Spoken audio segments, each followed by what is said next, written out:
Nishad party आज अपना 10वां संकल्प दिवस मना रही है। संकल्प इस बात का कि उसकी बिरादरी को प्रदेश की सत्ता में भागीदारी मिले। 10 साल पहले डॉक्टर संजय निषाद ने जो संकल्प लिया था, वो संकल्प कहीं न कहीं उत्तर प्रदेश में अब पूरा होता दिखाई दे रहा है। और इसी संकल्प को सेलिब्रेट करने के लिए आज गोरखपुर के महंत दिव्यनाथ पार्क में एक बड़े कार्यक्रम का आयोजन किया गया है, जिसमें मुख्य अतिथि उत्तर प्रदेश के मुख्यमंत्री योगी आदित्यनाथ होंगे। पहली बार गोरखपुर में मुख्यमंत्री योगी आदित्यनाथ निषाद पार्टी के किसी कार्यक्रम में शामिल हुए हैं और ये रणनीति जो डॉक्टर संजय निषाद ने बनाई थी, अब काफी हद तक सफल होती दिख रही है। 10 साल पहले जब निषाद पार्टी की स्थापना को लेकर के डॉक्टर संजय निषाद संघर्ष कर रहे थे, उस समय इन्होंने अपनी बिरादरी के लोगों को एकजुट कर एक पार्टी बनाने का निश्चय किया था। और जिस तरह से पिछले विधानसभा चुनाव में बीजेपी के साथ गठबंधन कर डॉक्टर संजय निषाद ने अपनी रणनीति बनाई, वो रणनीति काफी हद तक कामयाब हुई।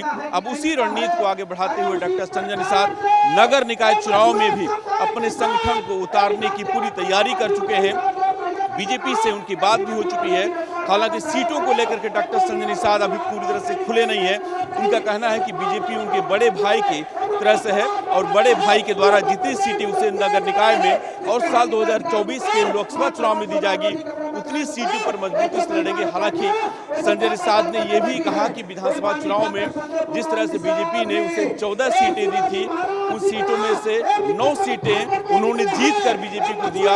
और अब लोकसभा चुनाव में भी जो हारी हुई सीटें बीजेपी की हैं, अगर उन सीटों पर निषाद पार्टी अपने प्रत्याशी उतारेगी तो वो उन्हें जिता करके लोकसभा पहुंचाएंगे।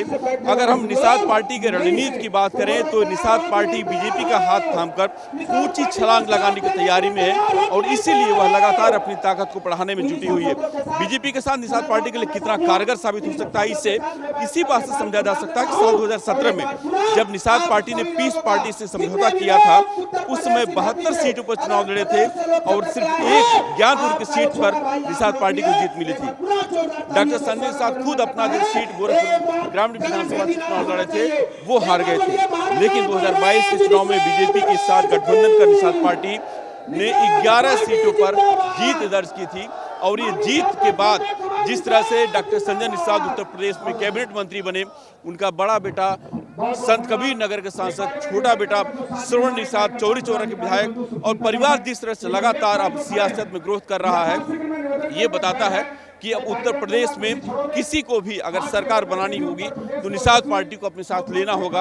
और यही कारण है कि उत्तर प्रदेश में अब अपनी ताकत को और मजबूत करने के लिए निषाद पार्टी लगातार जुटी हुई है। और आज का जो संकल्प दिवस है, वो भी एक तरीके से अगर कहें तो शक्ति प्रदर्शन है बीजेपी को और साथ ही मुख्यमंत्री योगी आदित्यनाथ को भी डॉक्टर संजय निषाद को दिखाना है कि उनकी ताकत उत्तर प्रदेश में कितनी मजबूत है। और यही कारण है कि इस शक्ति प्रदर्शन में पूरे उत्तर प्रदेश से लाखों लोगों के आने की दावेदारी डॉक्टर संजय निषाद ने की है। मुख्यमंत्री आज इस कार्यक्रम में जब पहुंचेंगे तो आरक्षण पर भी बात होगी, निषाद पार्टी को लेकर के सरकार क्या काम कर रही है, इस पर भी बात होगी।